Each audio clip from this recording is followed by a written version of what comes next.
Captain Sun Mei Park stood at her apartment window, looking at the bright lights of New Seoul. The city sparkled like stars beneath the dome that protected it from the harsh lunar environment. Her hand tightened around the message tablet that had just changed her life. Priority 1 message from Earth Command. The tablet had announced just minutes ago. Captain Park to report immediately. She touched the silver captain's bars on her collar. At 35, she was one of the youngest captains in Earth's Space Force. But even with her fast rise through the ranks, this message was unusual. The transport pod arrived quickly. As she stepped in, Sun Mei couldn't help but notice the extra security officers. They wore the black uniforms of Special Forces, their faces serious and alert. Underground Level 42, one of them said to the pod's computer. Sun Mei raised her eyebrows. She didn't even know the base went that deep. The pod dropped fast, making her stomach flutter. When the doors opened, she found herself in a massive control room she had never seen before. Screens covered the walls, showing pictures of space, ships, and lots of data. Admiral Choi waited for her. His face was stern, but his eyes showed excitement. Captain Park, thank you for coming so quickly. What I'm about to show you is Earth's biggest secret. He led her to a huge window that looked out into an underground space so big it seemed impossible. There, floating in a giant construction dock, was the largest ship she had ever seen. This is the Thunder of Seoul, Admiral Choi said proudly. And it's your new command. Sun Mi's mouth fell open. The ship was beautiful and terrifying at the same time. Its hull was black as space itself, with lines of soft blue light running along its length. It was at least 8 times bigger than any ship she had commanded before. Sir, I don't understand, she said. We're not supposed to have ships this big. The Galactic Council's laws are about to change. Admiral Choi cut in. The Council has demanded we show them our military power. They think we're weak, Captain. They think we're children playing with toys. He smiled. We're going to show them how wrong they are. A tall man in engineer's clothing walked up to them. Captain Park, he said with a small bow. I'm Chief Engineer Jae-ho Lee. I've been with this project from the start. The Thunder has some surprises, Jae-ho said excitedly. Things that will make the Council species rethink how they see humans. We've been quiet for the past 5 years, learning their technology. But we've also been improving it. Admiral Choi handed Sun Mei a new tablet. Your crew is ready. 300 of our best, handpicked over the last 3 years. You launch in 6 hours. 6 hours. Sun Mei was shocked. But sir, I haven't even. You'll find everything you need to know in the ship's computer, the Admiral said. Your first officer, Kim Ho-buk, has been training with the crew for months. He'll help you settle in. Sun Mei looked back at the massive ship. Its size made her feel tiny, but something about it called to her. This was why she had joined the Space Force. This was her chance to make history. The Council meets in 7 days, Admiral Choi said. They're going to try to bully us, Captain. They think we'll bow down and accept their rules without question. He turned to face her directly. Show them why that's a mistake. Show them that humanity is ready for whatever the galaxy throws at us. Sun Mei straightened her back and saluted. Yes, sir. As she walked toward the ship with Jae-ho, crews were already preparing for launch. The engineer talked quickly about the ship's special features, but Sun Mi's mind was racing ahead. In 6 hours, she would command the most advanced ship ever built by human hands. Captain, Jae-ho said as they reached the entry bridge, there's one more thing you should know. He lowered his voice. The real reason we built the Thunder, it's not just to show our strength. We found something out there. Something that scared Earth Command enough to break every rule in the book. Sun Mei looked at him sharply, but he just shook his head. It's all in the classified files. But trust me, Captain, once you read them, you'll understand why this ship had to be built. The entry bridge extended before them, leading to the Thunder of Seoul's main airlock. With each step, Sun Mei felt the weight of history settling on her shoulders. Whatever secrets this ship held, whatever dangers waited in space, she would face them. Humanity was about to show the galaxy what it could really do. Chief Engineer Jai-Ho couldn't stop smiling as he led Captain Sun Mei through the Thunder of Seoul's main corridor. The ship's inside was even more impressive than its outside.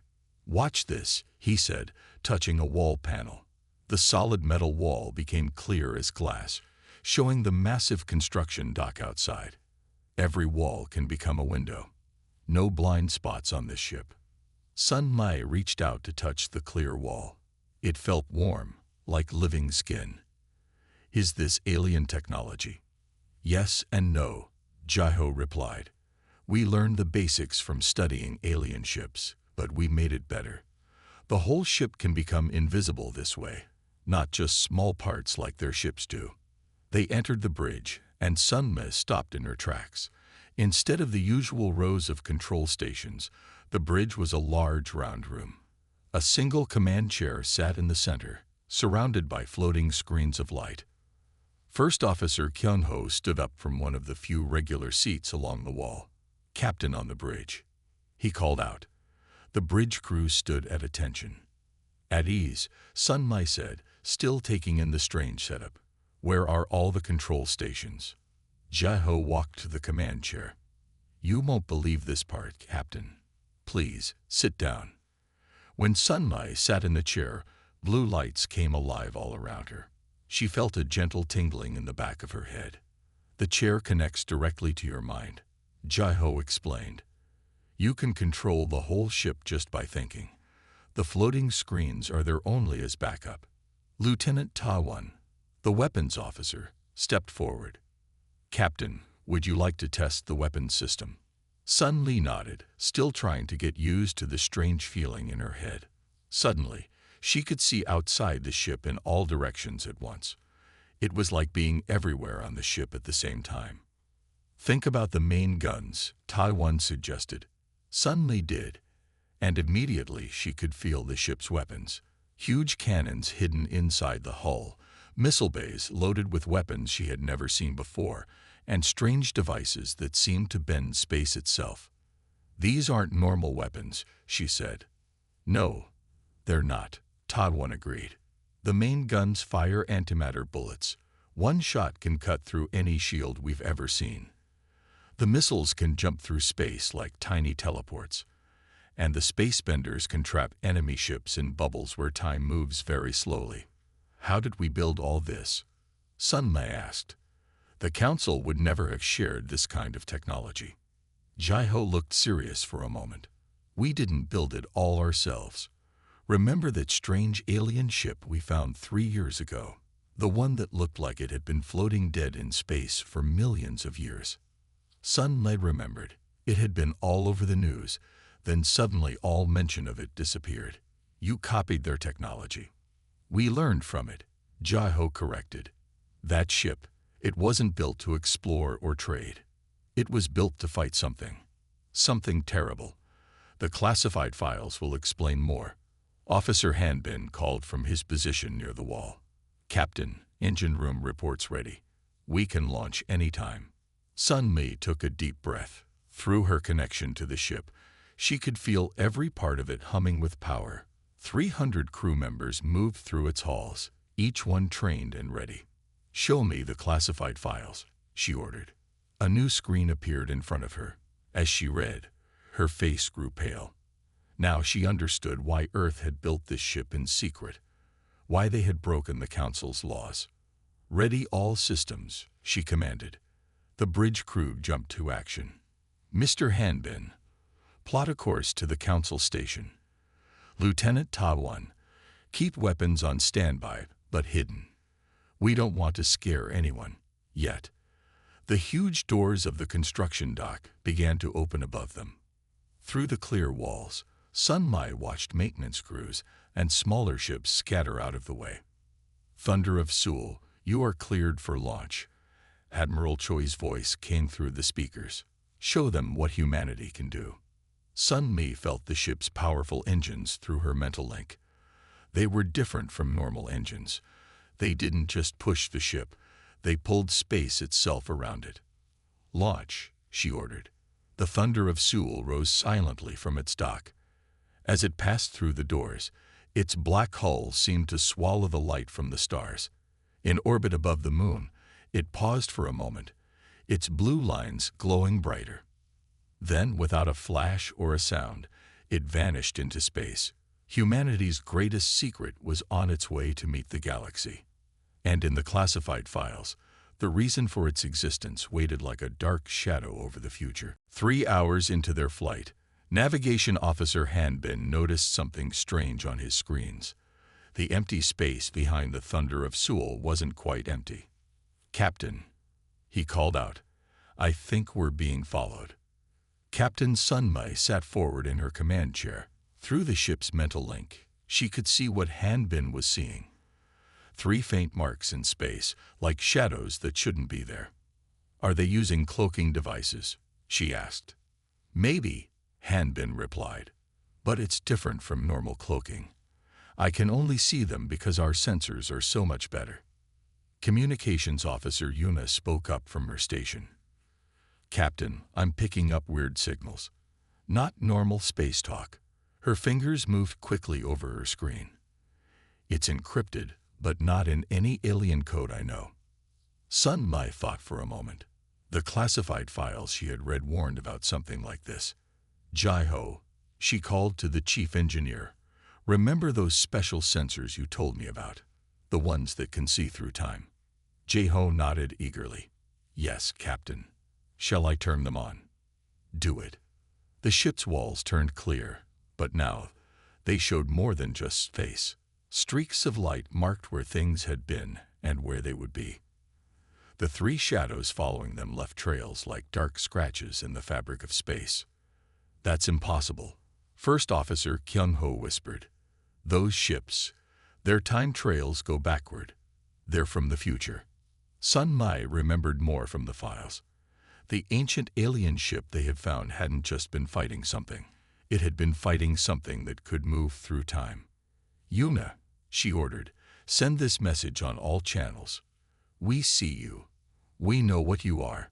Leave now, or we'll show you what this ship can really do." Everyone on the bridge held their breath. For a long moment, nothing happened. Then the shadows disappeared.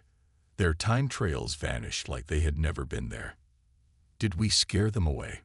Hanbin asked. "No," Sun Mai said grimly. "They'll be back, but now they know we can see them." Lieutenant Ta-Won, ready the temporal shields. As Ta-Won worked at his station, Jai-ho came to stand near the captain's chair. "Those ships," he said quietly, "they're what we built the Thunder to fight, aren't they? The real reason Earth broke the Council's laws." Sun Li nodded. "The ancient ship we found. It was from a war. A war that hasn't happened yet. Will happen. Is happening." She shook her head. "Time travel makes my head hurt." "Captain," Yuna called out suddenly. "New signal coming in. It's from the Galactic Council station." A face appeared on the main screen. It belonged to a blue-skinned alien with 4 eyes. "Earth vessel," it said, "you are approaching Council space. Our sensors detect weapons on your ship that break 17 different laws. Explain yourself." Sun Mai stood up. "Council observer, we come in peace. Earth Command has ordered us to demonstrate our capabilities to the Council, as requested." "That ship is too large," the alien said. "Too powerful. Turn back now, or—" The screen went black. All the ship's lights flickered. "What's happening?" Sun Mai demanded. "Time distortion," Jai-ho shouted. "Massive one, coming right at us." Through the clear walls, they saw space itself twist. A hole opened in front of them, full of swirling darkness. Something was coming through. "Temporal shields at full power," Ta-Won reported. "All hands, battle stations," Sun Mai ordered. The ship's alarms began to sound. First Officer Kyung-ho looked at his screens. "Captain, what do we do?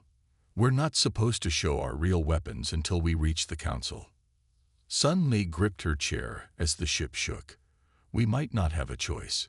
If those future ships attack us here, She didn't finish the sentence.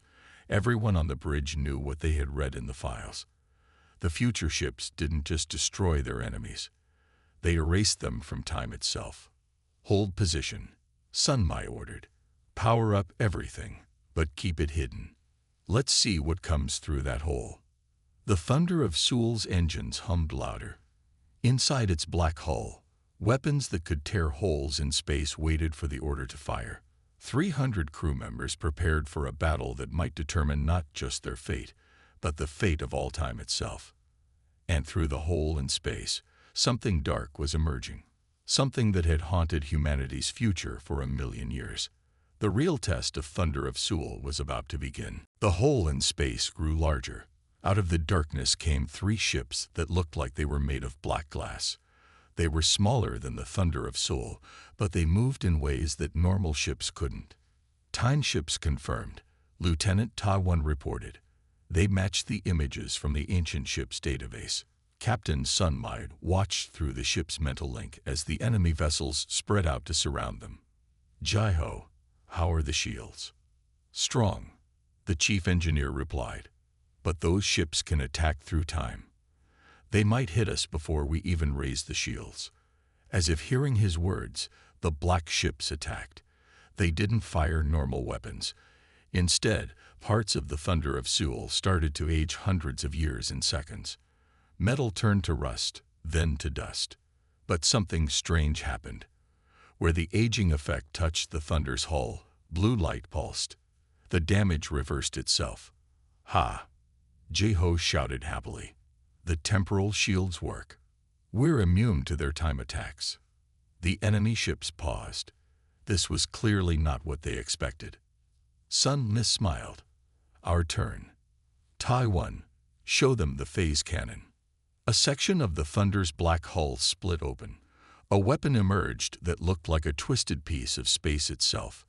When it fired, there was no beam or explosion. One of the enemy ships simply stopped existing, but only for a second.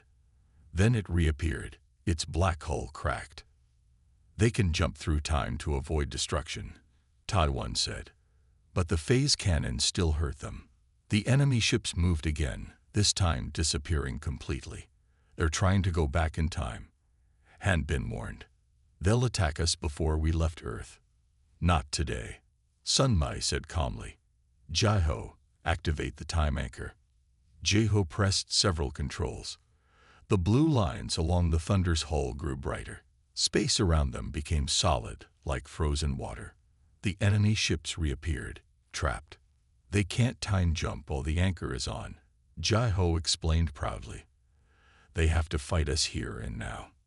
The black ships attacked again, this time with normal weapons. Strange energy beams that could cut through any normal shield hit the Thunder from all sides. But the Thunder of Seul wasn't using normal shields. The attacks bounced off, some even reflecting back at the enemy ships.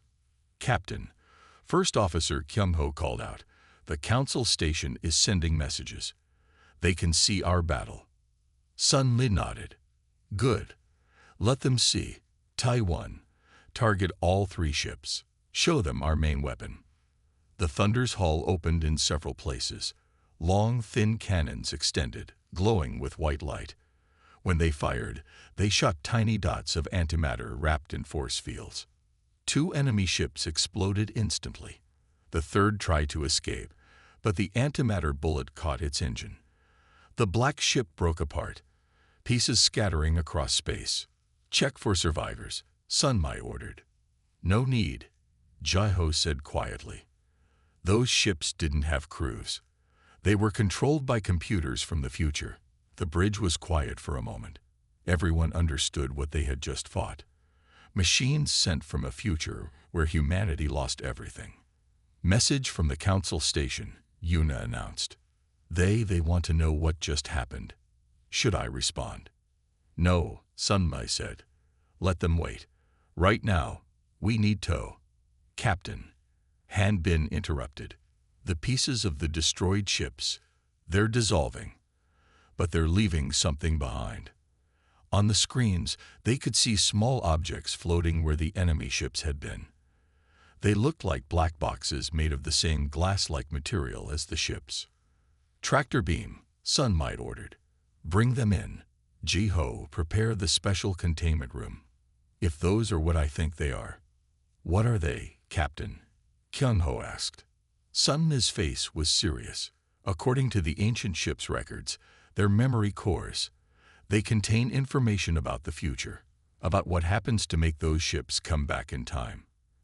And maybe," she paused, looking at the floating boxes, "how we can stop it." The thunder of Seoul moved forward, gathering the mysterious boxes. Its hull showed no damage from the battle, the blue lines still pulsing with power. Behind them, the council station filled their screens. Sun Mi knew they had seen everything. They had seen Earth's great secret, but they hadn't seen everything yet, because in those black boxes, an even bigger secret waited to be found. The Galactic Council Station looked like a giant silver wheel in space. As the thunder of Seoul approached, hundreds of smaller ships moved out of its way. No one wanted to get too close to the ship that had just destroyed 3 mysterious attackers. "They're hailing us again," Communications Officer Yuna reported. "The Council demands we explain what happened." Captain Sun Mi stood in front of her command chair. The black boxes from the enemy ships were safely locked away in the special containment room. "Tell them we'll explain everything in person. Request permission to dock." The council station took a long time to answer. Finally, a nervous voice replied, "Permission granted, but only you and 2 others may leave your ship." Sun Mi chose First Officer Kyung-Ho and Chief Engineer Ji-Ho to go with her.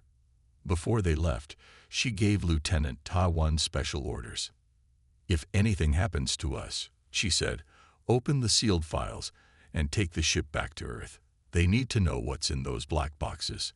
The council chamber was huge, with tall windows showing the stars outside.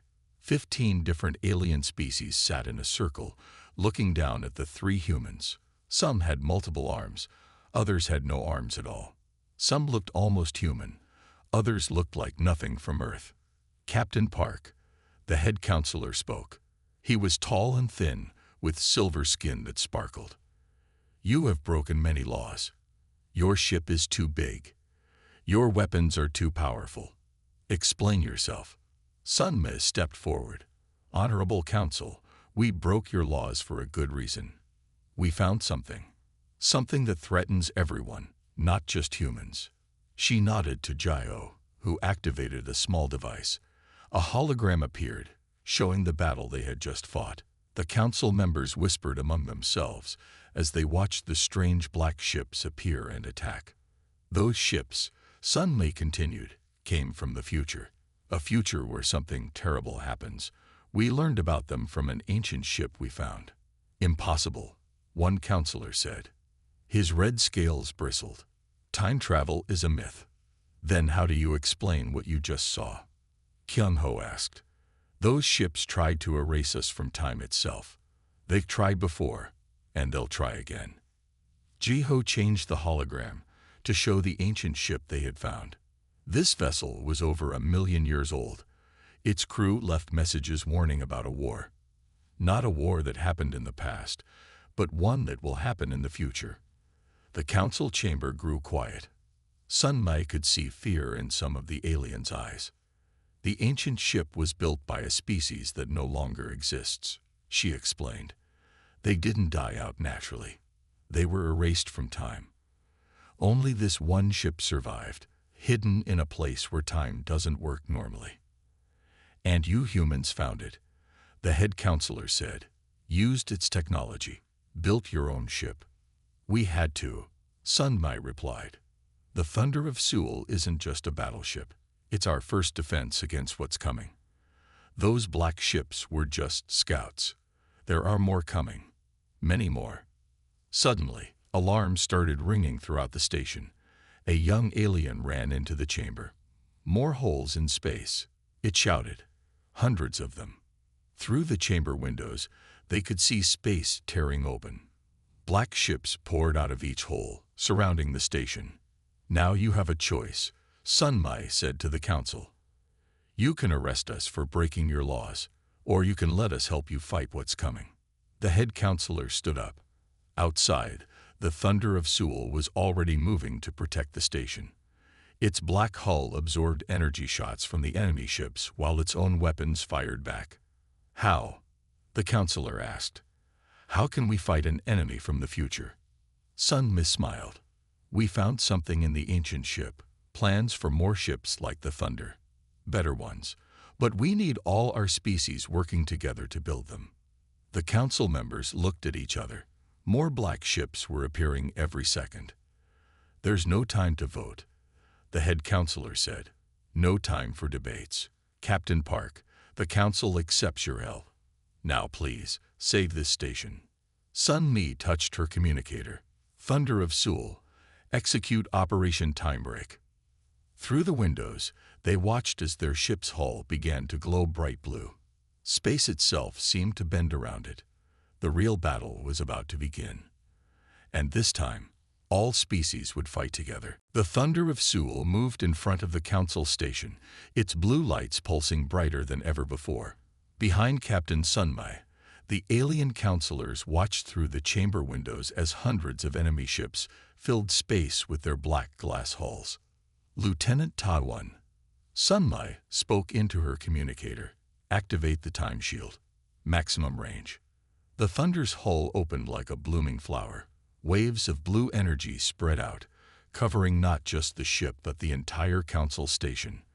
Where the energy touched the enemy ships, they froze in place. What is this? The head counselor asked, his silver skin reflecting the blue light. Time shield, Jai-Ho explained proudly. It creates a bubble where time moves differently. Outside our shield, time is moving so slowly that those ships are almost frozen. First Officer Kyung-ho opened a case he had brought from the ship. Inside were the black boxes they had recovered from the destroyed enemy ships. And now, he said, we can show you what we learned from these. Jai-Ho connected one of the boxes to his hologram device. Images filled the council chamber, pictures of a terrible future. They saw cities burning, planets breaking apart, whole species disappearing from history. And behind it all, a darkness that ate time itself. In the future, Sun Mi explained, something wakes up, something old, older than any of our civilizations. It doesn't just destroy, it erases, makes it so things never existed at all. The council members watched in horror as the images showed their own worlds vanishing, their peoples being unmade from history. These ships, Sun Mi continued, pointing at the frozen enemy fleet, are not our real enemy. They're just tools, made by the darkness to prepare for its awakening. Each attack is a test, teaching it how to destroy us better. Why didn't you tell us sooner? A blue-skinned counselor asked. Would you have believed us? Kyung-ho replied. You didn't even believe in time travel until today. The head counselor stood up. Outside, some of the enemy ships were starting to move again, fighting against the time shield. The shield won't hold them forever, Jai-Ho warned. Then we need to act now, Sun Mi said.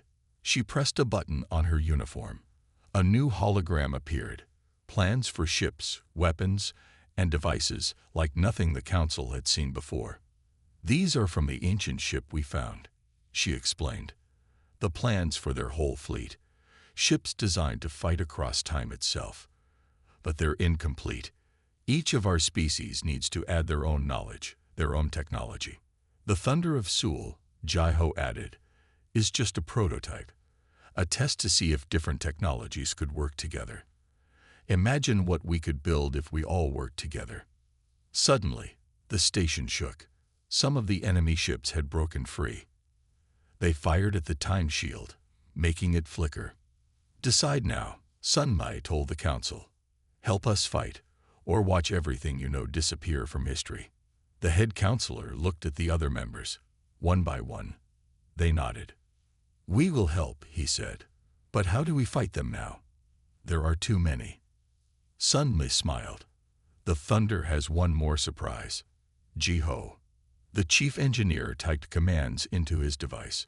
Remember how I said the time shield makes time move slower outside? Well, we can also make time move faster inside. Through the windows, they watched the Thunder of Souls hull split open completely. Inside was a light so bright it hurt to look at. Time compression field, Jai-Ho explained. Inside that light, time moves 1,000 times faster than normal. We can build ships, train crews, and launch them, all in what seems like seconds to the enemy. And we already have crews waiting, Kyung-ho added.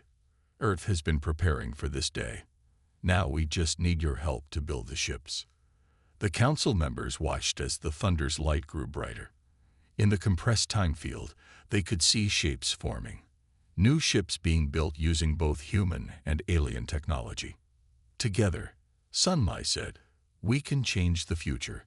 We can stop the darkness before it wakes up.